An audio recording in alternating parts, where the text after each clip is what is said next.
Di ufuk timur Nusantara, di mana matahari pertama kali menyapa bumi, terbentang sebuah tanah yang luasnya seolah tak bertepi, Papua. Bagi mata awam, ia adalah surga hijau dengan keanekaragaman hayati yang memukau. Namun, bagi mereka yang mendiami jantung rimba dan pesisir berbatu, Papua menyimpan sebuah rahasia kelam yang telah berdenyut selama berabad-abad. Sebuah nama yang hanya dibisikkan, sebuah entitas yang kehadirannya ditandai dengan heningnya hutan secara mendadak dan aroma tanah basah yang bercampur dengan bau anyir darah. Nama itu adalah Suanggi. Sebagai seorang archivist of Nusantara Dread, saya telah menelusuri ribuan catatan kolonial yang menguning dan mewawancarai para tetua adat yang matanya menyimpan ketakutan purba. Suanggi bukanlah sekadar hantu atau legenda urban biasa.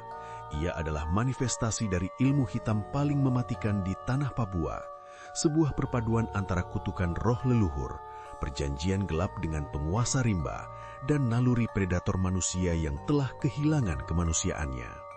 Di tengah kemajuan teknologi dan modernisasi yang mulai merambah Jayapura hingga Merauke, teror Suanggi tetap tegak berdiri, tak tersentuh oleh logika sains, menjadi pengingat bahwa ada kekuatan di tanah ini yang tidak ingin dijinakan.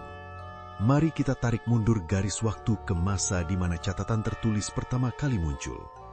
Pada pertengahan abad ke-19, ketika misionaris Jerman Karl Wilhelm Otto dan Johann Gottlob Geisler menginjakan kaki di Pulau Mansinam pada tahun 1855, mereka tidak hanya berhadapan dengan alam yang keras, tetapi juga dengan sistem kepercayaan yang sangat kompleks.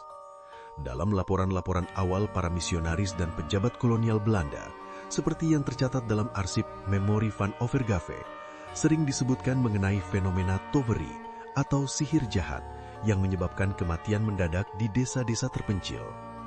Para pejabat Belanda seringkali merasa frustasi karena hukum kolonial mereka tidak mampu menyentuh para pelaku yang dituduh sebagai Suanggi.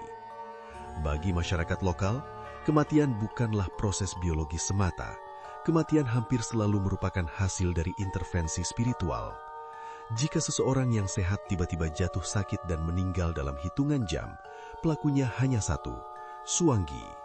Secara historis, akar Suanggi bersemi dari kebutuhan akan keseimbangan spiritual dalam struktur sosial suku-suku di Papua. Namun sisi gelapnya berkembang menjadi alat kekuasaan dan balas dendam. Ilmu Suanggi diyakini diturunkan secara turun-temurun atau diperoleh melalui ritual inisiasi yang mengerikan di kedalaman hutan. Konon, calon Suanggi harus melakukan pengorbanan yang paling berat, seringkali anggota keluarga sendiri, untuk mendapatkan kekuatan untuk berubah wujud dan membunuh tanpa meninggalkan jejak. Mereka adalah shifter, mampu berubah menjadi burung malam yang besar, anjing hutan bermata merah, atau bahkan sekadar bayangan yang menyelinap di bawah celah pintu rumah panggung. Eskalasi mitos ini mencapai puncaknya pada periode 1970-an hingga 1990-an. Seiring dengan pembukaan lahan hutan untuk transmigrasi dan pertambangan, gangguan terhadap wilayah sakral memicu desas-desus bahwa para Suanggi semakin ganas karena terusik. Masyarakat mulai melaporkan penampakan sosok manusia dengan tubuh yang bisa memanjang, atau suara kepakan sayap berat di atas atap rumah saat tengah malam. Disinilah, mitos ini bertransformasi menjadi teror psikologis massal. Suanggi tidak lagi dianggap sebagai dukun yang tinggal di pinggiran desa, melainkan sebagai predator yang bisa jadi adalah tetangga Anda, saudara Anda, atau bahkan pemimpin komunitas Anda. Ketakutan ini menciptakan paranoia yang luar biasa. Pernahkah Anda membayangkan tinggal di sebuah tempat di mana setiap kematian misterius bisa memicu perburuan penyihir yang berakhir dengan pertumpahan darah? Salah satu tragedi paling ikonik dan tercatat dalam memori kolektif masyarakat terjadi di sebuah desa di pedalaman Sorong pada akhir era 80-an. Seorang pria yang dikenal sebagai sosok pendiam tiba-tiba dituduh sebagai Suanggi setelah serangkaian kematian anak-anak di desa tersebut. Kesaksian para penyintas sangat mengerikan. Mereka mengklaim melihat pria tersebut memakan jiwa korban dari kejauhan, menyebabkan korban menderita sakit perut hebat dan organ dalam yang hancur tanpa luka luar. Ketika rumah pria itu digeledahi oleh massa yang marah, ditemukan benda-benda ritual yang tidak lazim, tulang belulang hewan yang disusun membentuk formasi tertentu, dan botol-botol berisi cairan hitam pekat. Kejadian ini berakhir tragis. Sebuah pengadilan adat yang cepat dan brutal dilakukan di bawah sinar bulan purnama, membuktikan bahwa ketakutan terhadap Suanggi bisa mengubah manusia menjadi lebih kejam daripada setan yang mereka takuti. Namun, mengapa teror ini tidak pernah berakhir?